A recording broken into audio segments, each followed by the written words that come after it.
ADRE 2.0 grade 3 আৰু grade 4 লেভেলত যিসকল পাৰ্টিয়ে ইতিমধ্যে উত্তীৰ্ণ হৈছে বা যিসকল ছাত্ৰ-ছাত্ৰীয়ে ইতিমধ্যে ৰিজাল্টত উত্তীৰ্ণ হৈছে তেওঁলোকৰ বাবে এই ভিডিঅটো আগবঢ়ালো যদিহে আপোনালোকে এতিয়ালৈকে ভিডিঅ পোৱা নাই তেতিয়া হলে আপোনালোকে সেই ভিডিঅৰ শেষলৈকে সম্পূৰ্ণ ডিটেইল লগতে কোন কোন ব্যক্তিয়ে বা কোন কোন পাৰ্টিয়ে জেললৈ যাব লগা হ'ব পাৰে সেই বিষয়ে অসমৰ মাননীয় মুখ্যমন্ত্ৰী ডক্টৰ হিমন্ত বিশ্ব শৰ্মাই ঘোষণা কৰিছে অসমৰ মাননীয় মুখ্যমন্ত্ৰী ডক্টৰ হিমন্ত বিশ্ব শৰ্মাই ঘোষণা কৰিছে যদিহে আপোনালোকে গ্ৰেজুৱেচন কমপ্লিট কৰা আছে তেতিয়া হলে আপোনালোকে গ্ৰেড 4 লেভেলত এপ্লাই কৰিব নোৱাৰিব বা চাকৰি কৰিব নোৱাৰিব যদিহে আপোনালোকে গ্ৰেড 4 লেভেলত উত্তীৰ্ণ হৈছে আপোনালোকৰ খৰখতা হৈছে গ্ৰেজুৱেচন তেতিয়া হলে আপোনালোকক ভেৰিফিকেচন কৰা হ'ব ভেৰিফিকেচন কৰাৰ সময়ত যদিহে আপোনালোকৰ ধৰা পৰে তেতিয়া হলে আপোনালোকৰ বিপদৰ সন্মুখীন হ'ব পাৰে সেই বিষয়ে অসমৰ মাননীয় মুখ্যমন্ত্ৰী ডক্টৰ হিমন্ত বিশ্ব শৰ্মাৰ মন্তব্য আগবঢ়াইছে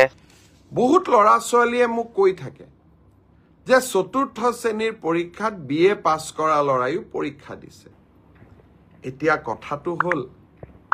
আমি কোনোবাই যদি নিজকে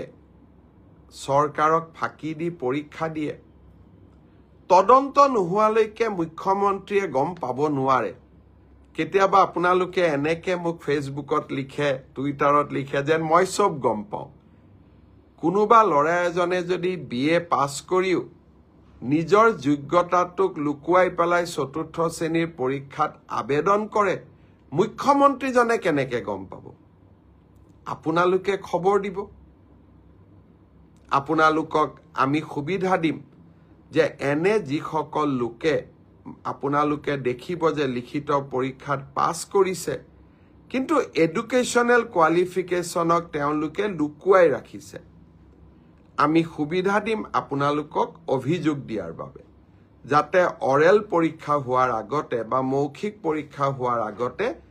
আমি আপোনালোকৰ অভিযোগবোৰ নিৰ্দিষ্ট ইউনিভাৰ্চিটি লগত কথা পাতি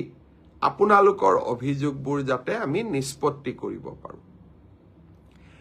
আৰু এটা পৰীক্ষাৰ বিষয় মই জনাব খুজিছো সেইটো হল পোষ্ট গ্ৰেজুৱেট টিচাৰ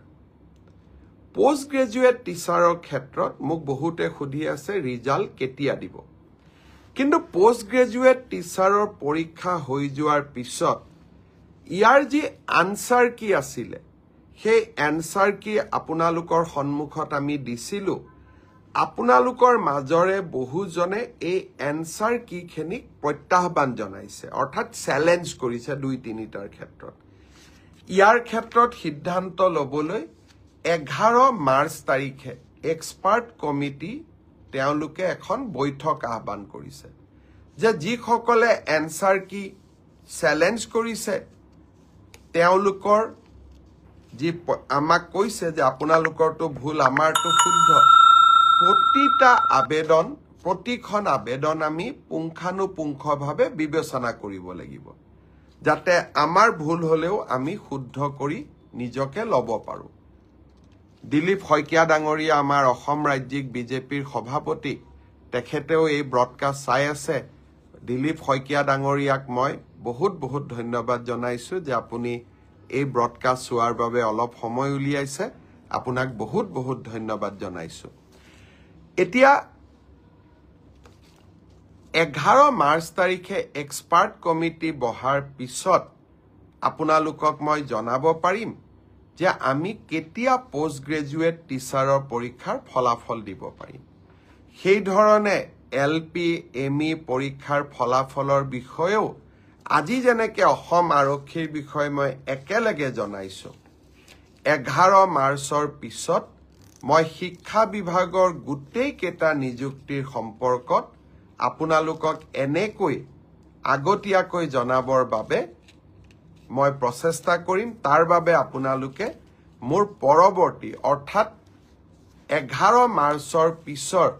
কোনোবা এটা ফেচবুক লাইভৰ অনুষ্ঠানৰ বাবে অপেক্ষা কৰিব লাগিব